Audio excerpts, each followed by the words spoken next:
मैं देख रहा था जब मैं मंच पे मैं अपनी बात को कहने के लिए आया, मैं बैठा था, नवीन जी बोल रहे थे, सुभाष कलसाना जी अपनी बात को रख रहे थे, लेकिन बीच बीच में जय श्री राम के नारे भी लग रहे थे।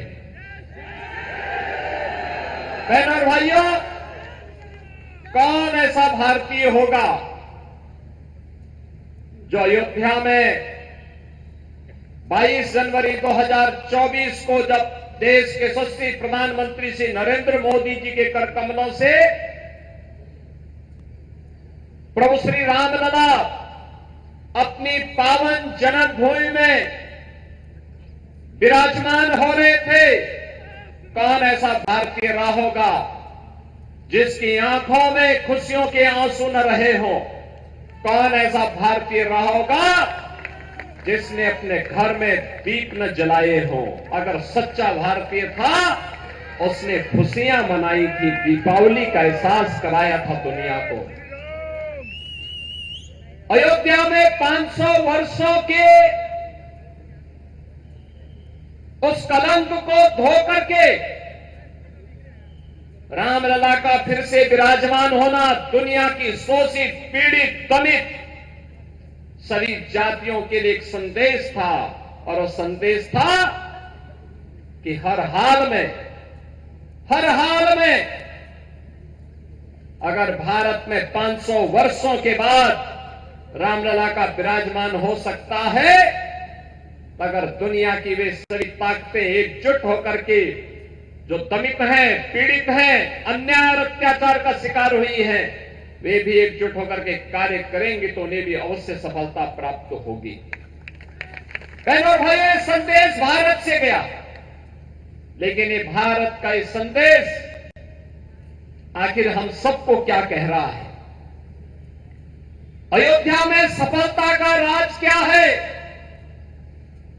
सफलता का राज भारत की न्यायपालिका की ताकत भी है, और साथ साथ डबल इंजन सरकार की ताकत का एहसास भी है।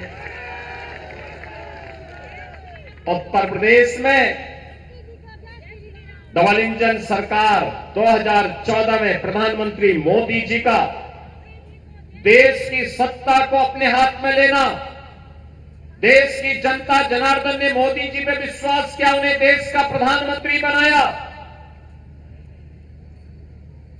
2017 में मोदी जी के आह्वान पर उत्तर प्रदेश में सरकार बनी।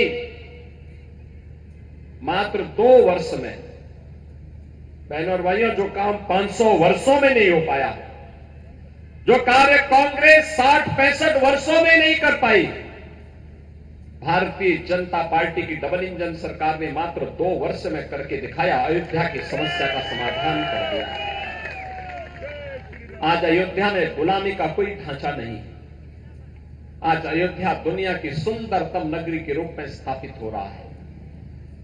आज अयोध्या एक नया एहसास करा रही है, विकास की, सुरक्षा की, समृद्धि की, और रामलला का आशीर्वाद हम सबको प्राप्त हो रहा है।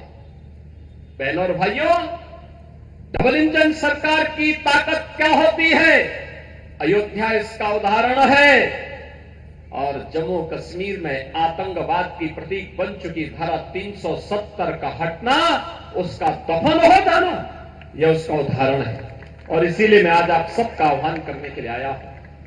हरियाणा ने 10 वर्ष के अंदर हरियाणा ने डबल इंजन सरकार के नेतृत्व में कार्य को होते हुए एक अंजाम तक पहुंचते हुए देखा है।